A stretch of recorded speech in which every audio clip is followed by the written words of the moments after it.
Please continue, sir.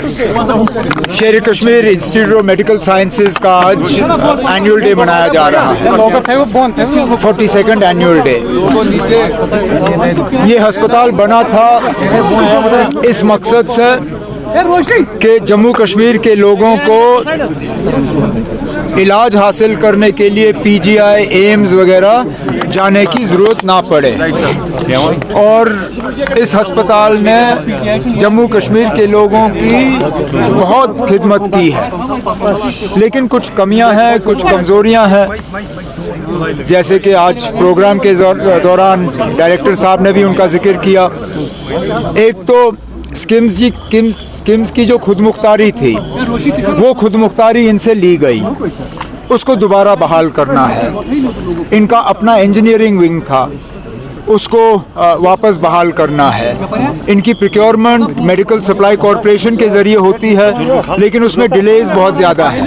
वो चाहते हैं कि मेडिकल सप्लाईज कॉरपोरेशन ही प्रोक्योरमेंट करे, लेकिन वक्त की उसमें सीमा होनी चाहिए, वक्त की पाबंदी होनी चाहिए।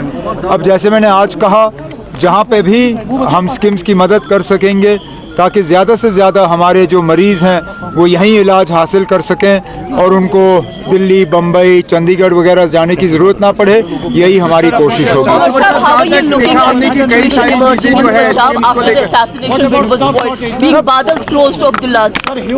I spoke to Sukhbir yesterday after the attack on him. I expressed obviously our gratefulness to Almighty that he survived that attack. We spoke about the situation. Obviously some of the things that he shared with me are not for public consumption, but it's a matter of concern if in daylight hours a former deputy chief minister, a Z plus category protectee can be attacked like this. Obviously this needs to be looked at. Why is this? How did this happen? And to ensure that it doesn't happen in the future, because let's not forget, not long ago Punjab went through a very difficult phase in the 80s and early 90s. And God forbid we see something like that again. Sir, as we have seen this holiday especially जो कि अब नहीं है, शेख साहब की क्या कोई नहीं, फिर होगा ना, फिर होगा। कई सारे और भी डेट्स हैं जो सर मालूम है, कई सारे और भी डेट्स हैं, लेकिन अब हमें बड़ी लड़ाई लड़नी है। सुनिए ना, हमें फिलहाल बड़ी लड़ाई लड़नी है, और वो लड़ाई जम्मू कश्मीर को दोबारा रियासत का दर्जा हासिल हो, हमें वो लड़ाई लड़नी है। हम उम्मीद करते हैं कि वज़ीर आज़म साहब ने जो जम्मू कश्मीर के लोगों के साथ वादा किया, हमारे साथ नहीं, जम्मू कश्मीर के आवाम के साथ, पार्लियामेंट इलेक्शन के दौरान और उसके बाद असेंबली इलेक्शन के दौरान, इन दोनों इंतखाबात में जम्मू कश्मीर के लोगों ने बढ़ चढ़ के हिस्सा लिया।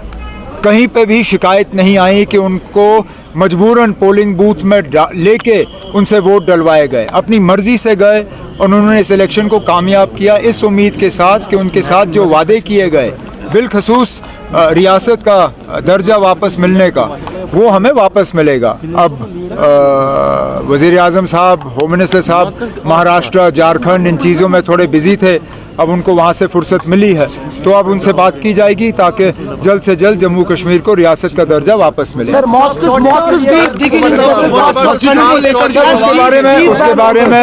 उसके बारे में नेशनल कॉन्फ्रेंस ने भी बात की, हमारे लीडरों ने भी बात की। इस मुल्क में हर किसी मजहब के लोगों को रहने की खुली छूट है। हमारे आईन में एक लफ्ज़ है सेक्युलर, राइट। जब तक वो लफ्ज़ हमारे आईन में है, उसका मतलब ये है कि हमारा मज़हब कोई भी हो, या हमारा मज़हब अगर हम किसी भी मज़हब को ना माने, तब भी हमारा इस मुल्क में आज़ादी से रहने का हक है। अब ये क्यों एक सोची समझी साजिश के तहत हमारे दरसगाहों को, हमारी मस्जिदों को टारगेट करने की कोशिश की जा रही है? मैंने बार बार ये कहा है, ठीक है ना, आप कहते हो आप मुसलमानों को अपीज़ नहीं करोगे, मत करिए अपीज़, हम अपीज़मेंट नहीं मांगते, लेकिन अपीज़मेंट ना करने का मतलब ये नहीं है कि आप हमें निशाना बनाइए। Don't target us in the name of not appeasing us. Don't victimize us. going after our mosques, going after our shrines, going after our way of practicing our religion, you are victimizing us. And this is not the India that Jammu and Kashmir was a part of. This is not the India our founding fathers envisaged. This is not the India that has the word secular in its constitution. जब तक है इसको secular रखिए, अगर नहीं रखना है तो चलिए ना, आप पार्लियामेंट से अगर इसको निकाल सकते हैं निकालिए, फिर क्या है. Thank you, sir. Okay.